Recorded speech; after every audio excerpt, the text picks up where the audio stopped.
इसमें जो geopolitical conditions हैं, जो बगल में बांग्लादेश में जो हो रहा है, आए दिन जो अफगानिस्तान और पाकिस्तान से जो खबरें आती हैं, जो दुनिया के दूसरे हिस्सों से खबरें आती हैं, उसने एक जिसको कहें कि मजबूत जमीन तैयार करने का काम किया। और उस पर नरेंद्र मोदी जब ये बात कहते हैं कि एक है तो सेफ है, तो वो ज्यादा मारक होता है, ज्यादा काम करता हुआ दिखता है।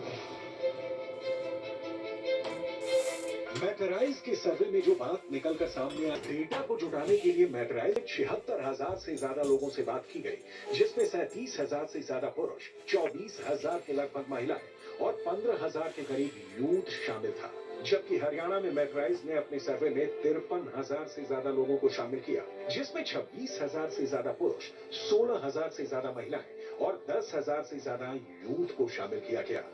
मैटराइज के सर्वे में जब महाराष्ट्र विधानसभा चुनाव और लोकसभा चुनाव को लेकर मतदाताओं से पूछा गया कि दोनों ही चुनाव में वोटिंग में इतना अंतर कैसे रहा, तो सर्वे में शामिल ज्यादातर लोगों ने बताया कि इसके पीछे जो सबसे बड़ा कारण था वो ये था कि लोग विपक्ष के संविधान में बदलाव वाले मुद्दे से भ्रमित हो गए थे।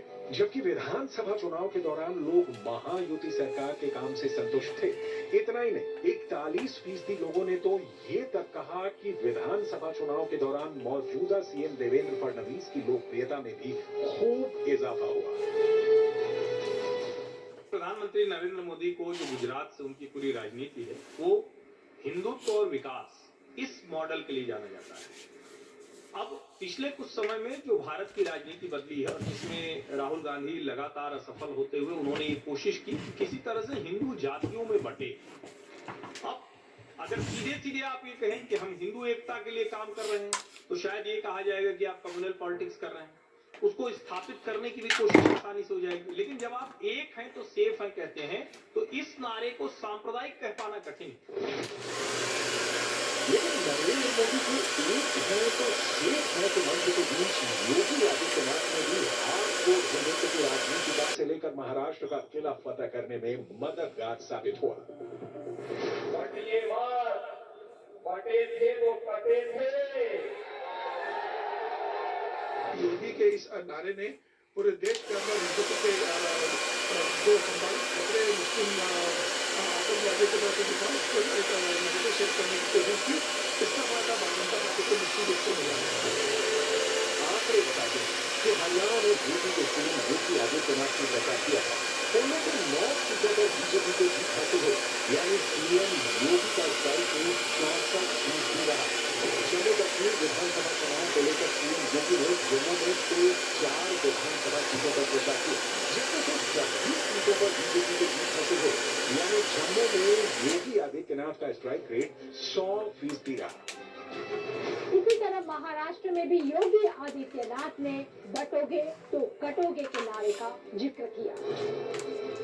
यूपी के सीएम योगी आदित्यनाथ ने महाराष्ट्र की 18 सीटों पर प्रचार किया, जिनमें 17 सीटों पर बीजेपी को जीत हासिल हुई, यानी यहां योगी आदित्यनाथ का स्ट्राइक रेट करीब 94% रहा। लेकिन योगी आदित्यनाथ के लिए असल परीक्षा की जमीन तो यूपी उपचुनाव थे, जहां उन्हें न सिर्फ अपनी खोई हुई साख वापस हासिल करनी थी, बल्कि उन वोटों को भी एकजुट करना था जिनके बिखरने से लोकसभा चुनाव में बीजेपी की सीटें 2019 में 62 के मुकाबले 2024 में 33 पर सिमट गई। इन्हीं चुनाव में बीजेपी ने वो अयोध्या सीट हारी थी, जहां वर्षों की तपस्या के बाद राम मंदिर का निर्माण हुआ था। इतना ही नहीं, इन्हीं चुनाव में यूपी की उस कानून व्यवस्था को कटघरे में खड़ा किया गया था जिसके उदाहरण दिए जाते हैं। ये वही चुनाव हैं जिनकी वजह से केंद्र और राज्य की सियासत में दरार की अफवाहों ने जन्म लिया था। लोकसभा के बाद यह तय माना जा रहा था और अखिलेश यादव इस बात से बहुत उत्साहित थे कि जिस तरीके से उत्तर प्रदेश के जो लोकसभा के परिणाम आए थे, उसके बाद उन्होंने इस बात की कोशिश की थी कि अब योगी आदित्यनाथ बहुत लंबे समय तक मुख्यमंत्री रहेंगे। उन्होंने केशव प्रसाद मौर्य और योगी आदित्यनाथ के बीच संबंधों में एक दरार आने का लगातार जिक्र करते रहे।